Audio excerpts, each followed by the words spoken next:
friends, মোৰ YouTube channel দৰ্পণলৈ আপোনালোকক পুনৰবাৰ স্বাগতম জনাইছো।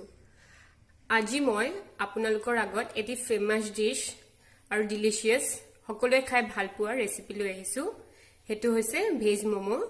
মই আজি এই মোমোটো সয়াবিন আৰু স্কোৱাশেৰ পুৰ দি বনালো। বলুক তেন্তে কিদৰে বনালো ভিডিঅ'টিৰ মাজলৈ যাওঁ। মোমো বনাবৰ বাবে আমি পোন প্ৰথমে মোমোৰ ডোটো বনাই লওঁ। তাৰ বাবে মই এটা বাউলত এই কাপটোৰে ময়দা লৈছো 3 কাপ।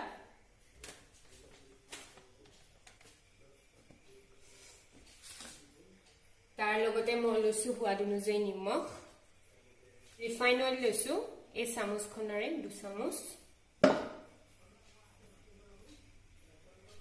আমি এতিয়া এইখিনি গুটিখিনি মিক্স কৰি লম ভালদৰে। তাৰ পিছত কুহুমীয়া পানীৰে ভালদৰে মাৰি লম কোমলকৈ। তাৰ পিছত আধা ঘণ্টা কাৰণে ঢাকি থৈ দিম। এয়া ফ্ৰেন্ডছ, মই মোমোৰ বাবে লগা ডোটো এইদৰে খুব ভালদৰে মাৰি ললো।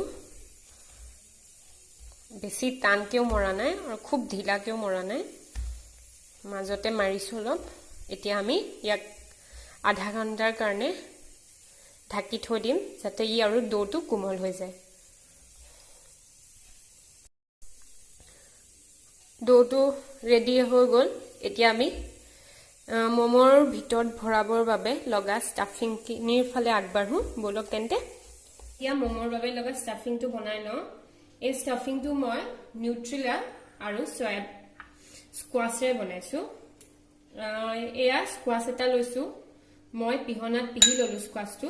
পিহি পেলাই ইয়াত থকা পানীখিনি হাতেৰে ভালদৰে চেপি ললো। চেপি পেলাই আধা চামুচ ৰিফাইন অইলত অলপ নিমখ দি ভাজি ললো। ভাজি পেলাই এইখিনি ইয়াত দি দিছো। তাৰ লগতে দিম নিউট্ৰিলাখিনি মই অলপ দেৰি তিয়াই থলো। তাৰ পাছত মিক্সিত মাৰি দিলো এইদৰে গুৰিকৈ। তাৰ পিছত ইয়াকো এচামুচমান ৰিফাইন অইল দিলো। তাত অলপ পিঁয়াজ দিলো মিহিকৈ কুটা। তাৰপিছত নিউট্ৰিলাখিনি দিলো আৰু অকণমান সোৱাদ অনুযায়ী নিমখ দি ইয়াক ভালদৰে ভাজি ললো।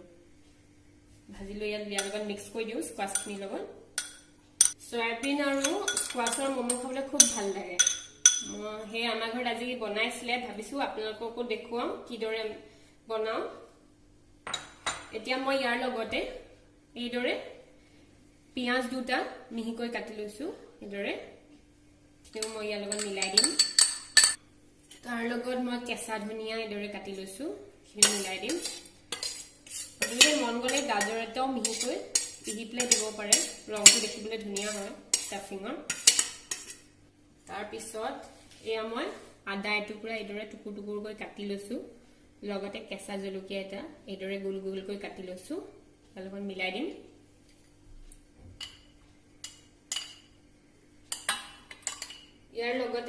ইয়াৰ লগতে মই সোৱাদ অনুযায়ী নিমখ দিছো। যিহেতু মই নিউট্ৰিলা আৰু স্কোৱাশ ভাজোতে অলপ অলপ নিমখ দিছিলো, সেয়ে ইয়াত নিমখৰ পৰিমাণটো কমাই দিছো। আপোনালোকে অকণ টেষ্ট কৰি চাব, যদি কম পায় আৰু অলপ দিব। মই ইমানখিনি দিছো। ইয়াৰ লগতে মই ব্লেক পেপাৰ দিম আধা চামুচ। এই প্লাষ্টিকৰ চামুচখনৰ মই আধা চামুচ ব্লেক পেপাৰ দিছো। ইয়াৰ লগতে মই ধনিয়া গুৰি আধা চামুচ দিলো এই চামুচখনেৰে। ইয়াৰ লগতে মই আধা চামুচ ৰিফাইন অইল দিম।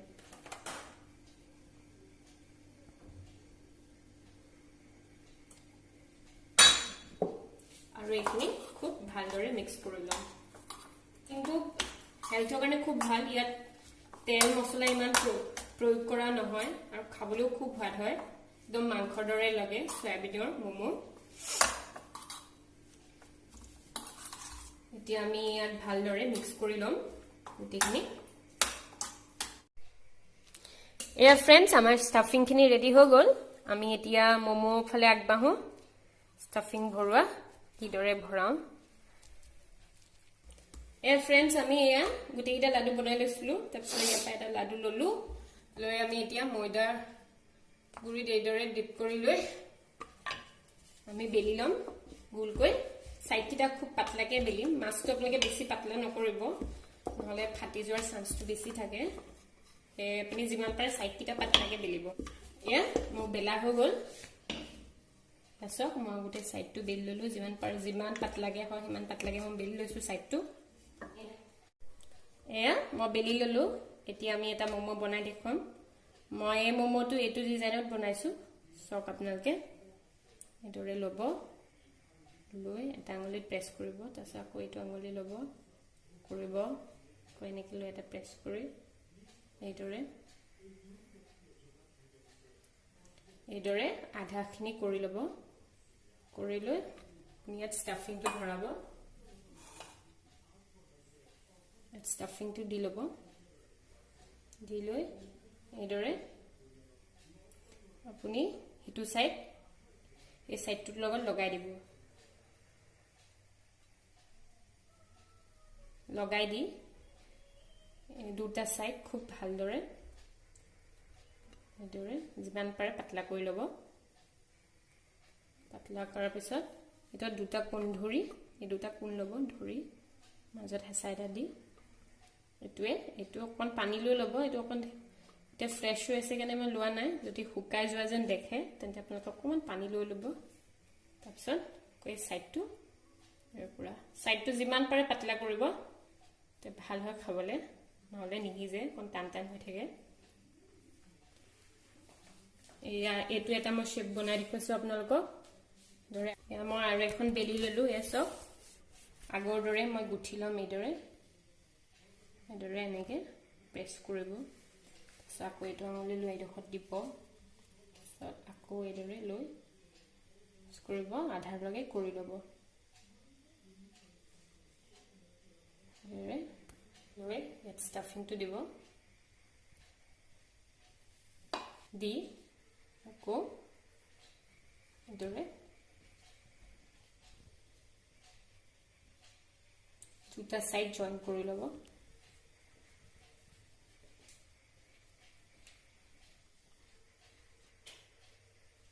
অকমান শুকাই যোৱা যেন লাগিলে আপোনালোকে অকমান পানী আঙুলিটা লৈ ল'ব আঠাটো লাগি যায় এয়া এইদৰে এটা শেপ বনালো আমি এইদৰে বাকিখিনি মোমো বনাই ললো আমি এইখিনি এটা ষ্টিম কৰিম ফ্ৰেন্ডছ মই পানীখিনি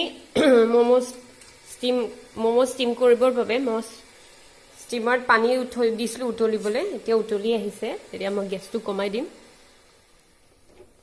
আৰু মই এতিয়া 10 মিনিটৰ কাৰণে মোমোটো ষ্টিম হ'বলৈ দিম 10 মিনিটৰ বাবে ষ্টিম কৰিম 10 মিনিটৰ পিছত আমি চাম মোমো হল নে নহল আমি মোমোৰ লগত খাবলৈ এটা চাটনি বনাম সেই চাটনিটো বিলাহীৰ বনাম তাৰ বাবে মই এইদৰে বিলাহী 3টা প্ৰেছাৰত বইল কৰি লম আৰু এই বিলাহীৰ লগতে এটুকুৰা আদা নহৰু কেইফুটামান পকা জলকীয়া 2টা আৰু অলপ পানী দি আমি ইয়াৰ 2-3টা মান সিটি মাৰি লম এয়া ফ্ৰেন্ডছ মই বিলাহীখিনি 3-4টা সিটি মৰাৰ পিছত অফ কৰি থৈছিলো তাৰ পাছত এয়া বাটি এটাত কাঢ়ি দিলো ঠাণ্ডা হ'বলৈ দিছিলো এতিয়া ঠাণ্ডা হৈ গ'ল এখিনি আমি এতিয়া মিক্সিত মাৰি লম এতিয়া মিক্সি বাটিটোতে বিলাহীখিনি দি দিছো মই বইল কৰোতে ইয়াত নিমখ দিছিলো সোৱাদ অনুযায়ী আপোনালোকক দেখুৱাবলৈ পাহৰিলো আপোনালোকে বইল কৰোতে দি দিব নিমখ আৰু ইয়াৰ লগতে মই এই চামুচখনৰে এচামুচ চেনি দি দিছো আমি এতিয়া এই বিলাহীখিনি মিক্সিত পেষ্ট হোৱাকৈ মাৰি লম এয়া ফ্ৰেন্ডছ মই মিক্সিত এইদৰে বিলাহীখিনি বাটি আনিলো আমাৰ হৈ গ'ল বিলাহী চাটনি মোমোৰ বাবে ইয়াক এইদৰে বনালেও খাবলৈ খুব টেষ্ট লাগে গোটে বিলাহী रोस्ट কৰি পেলাই বনাই পুৰি মেলি মই কিন্তু এইদৰে বনাও মোমোৰ লগত বিলাহী চাটনিটো আপোনালোকে বনাই চাবচোন এইদৰে খাই ভাল পাব পাৰে মই এইদৰে ভাল পাম মোমো মই 10 মিনিটৰ বাবে ষ্টিম হ'বলৈ দিছিলো এতিয়া চেক কৰো বলক 10 মিনিট হৈ গ'ল এতিয়া হৈ যাব লাগে মই গেছটো অফ কৰি দিলো বলক চেক কৰো মোমো হৈছে নাই এয়া ৰেডি হৈ গ'ল 10 মিনিটৰ পিছত মোমো